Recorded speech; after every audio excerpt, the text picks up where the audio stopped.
Imaginez un pays dont les sommets touchent le ciel et dévient la course des nuages, où le froid et le vent depuis toujours ont tanné les mains et les traits de tous les visages. Une terre enfin dont les eaux n'ont cessé d'abreuver tout un continent et que hommes et éléments se partagent.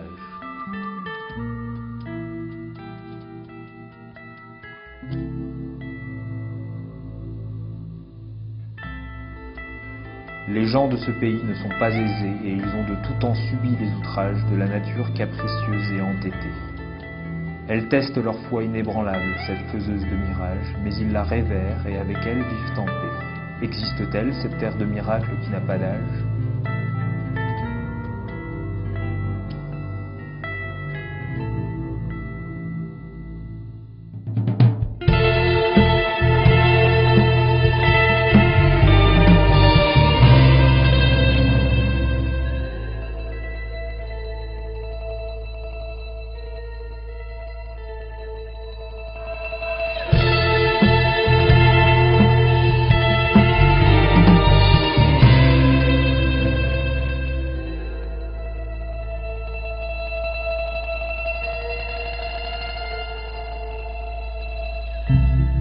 Aujourd'hui, ce pays n'existe pas.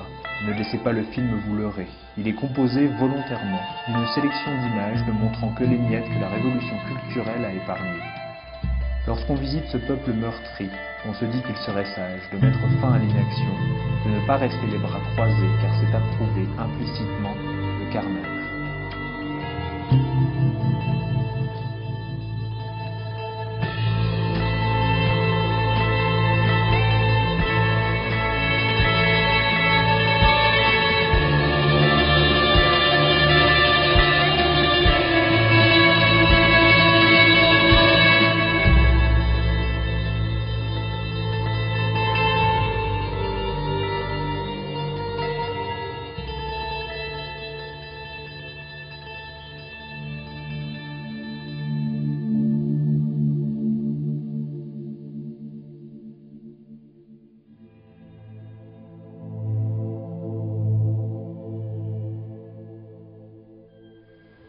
Personne ne conteste qu'au cours d'une histoire de plus de 2000 ans, le Tibet a expérimenté l'influence de diverses puissances étrangères, les Mongols, les Gourkhas népalais, les empereurs mandchous de Chine et enfin les Britanniques.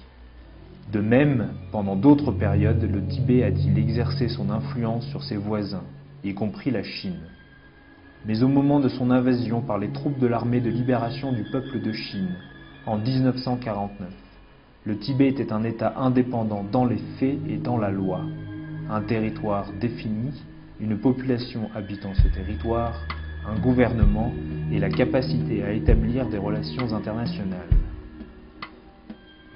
Peu après la victoire des communistes et la création de la République populaire de Chine au 1er octobre 1949, la radio de Beijing annonçait que l'armée de libération du peuple devait libérer tous les territoires chinois, y compris le Tibet, le Xinjiang, le Hainan et Taïwan.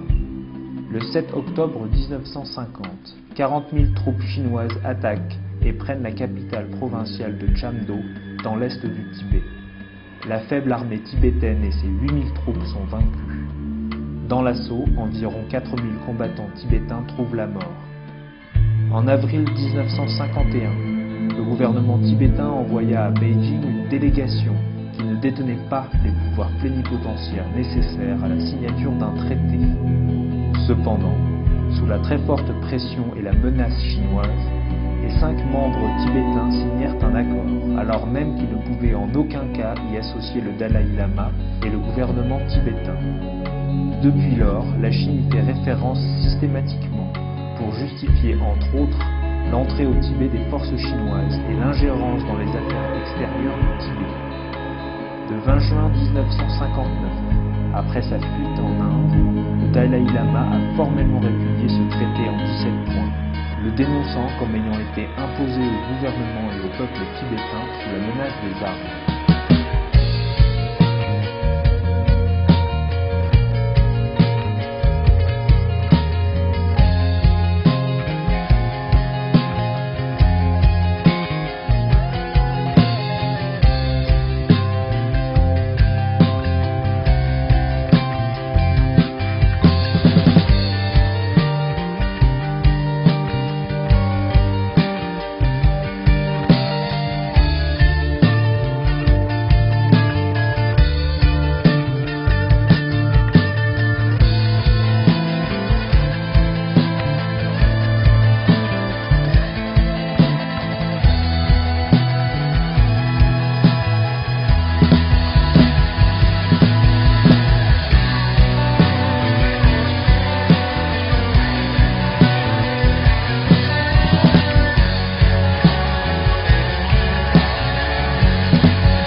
À ce jour, la révolution culturelle, dans son effort permanent d'oblitération de la religion tibétaine, a détruit plus de 6000 monastères et d'innombrables symboles religieux.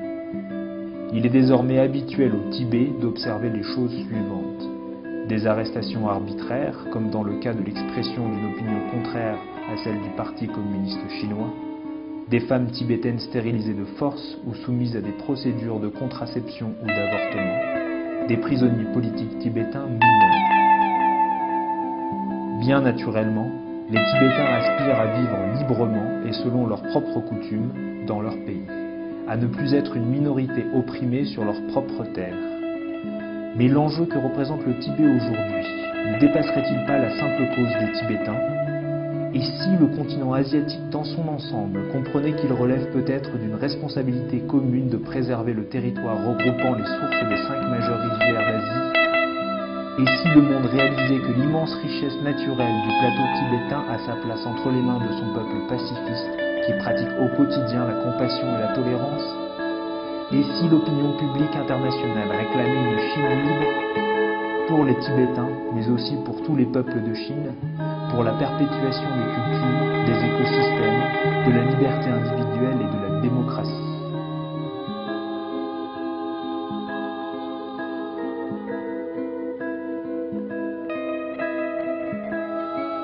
Comme ces images le montrent, un certain folklore perdure au Tibet, sous une haute surveillance chinoise qui a été volontairement laissée hors champ. Le Potala lui-même n'est plus qu'un musée.